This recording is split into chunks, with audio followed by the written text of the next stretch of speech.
Hi everyone! After watching the 3 different presentations, they definitely mirrored what I had envisioned a counseling session to look like. I've experienced counseling myself, and they were definitely similar to the experience I had. So going in to this week's module, I had a picture of what a counseling session looks like from firsthand experience, and the videos we watched were definitely similar to that. The skills that I noticed the counselors had was that they were able to pay attention to their clients. You can tell that they were solely focused on what the client had to say, that their mind wasn't wandering off to different things they had to do later in the day or what time it was. They were just focused on what the client had to say. I noticed that the 3 counselors were all able to use silence very well. They were able to ask an open-ended question, allow the client to respond, and to not jump into a response right away. They were able to sit back and kind of let things be and be okay in that silence and be comfortable in it. And I found the silence to be very effective in the sessions.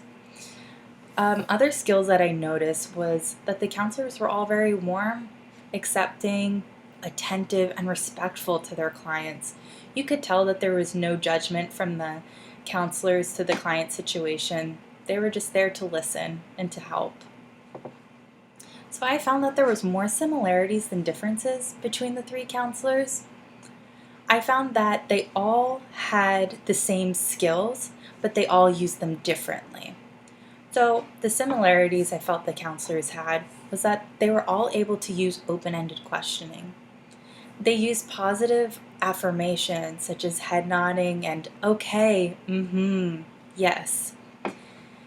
And they were all able to summarize the client's thoughts and feelings and then verbalize that back as a question.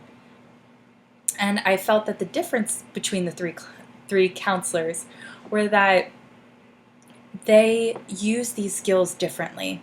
I noticed the counselor, the dancing or helping session, he used a lot of questions and open-ended questions, whereas they all used open-ended questioning, but he just happened to use more.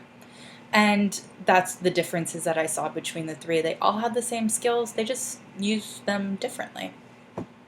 And lastly, after watching these 3 presentations, it's really exciting to try to envision yourself in the counselor setting, and then I also cringe because my initial reaction to specifically the homesick presentation, after hearing that client story, is I wanted to go and I wanted to give her a hug and I wanted to tell her it's gonna be okay. And I know that's not necessarily best practice. So my question is how do I move from wanting to be a problem solver for my clients to a counselor? And I hope that you enjoyed this video, and thanks for watching. Bye!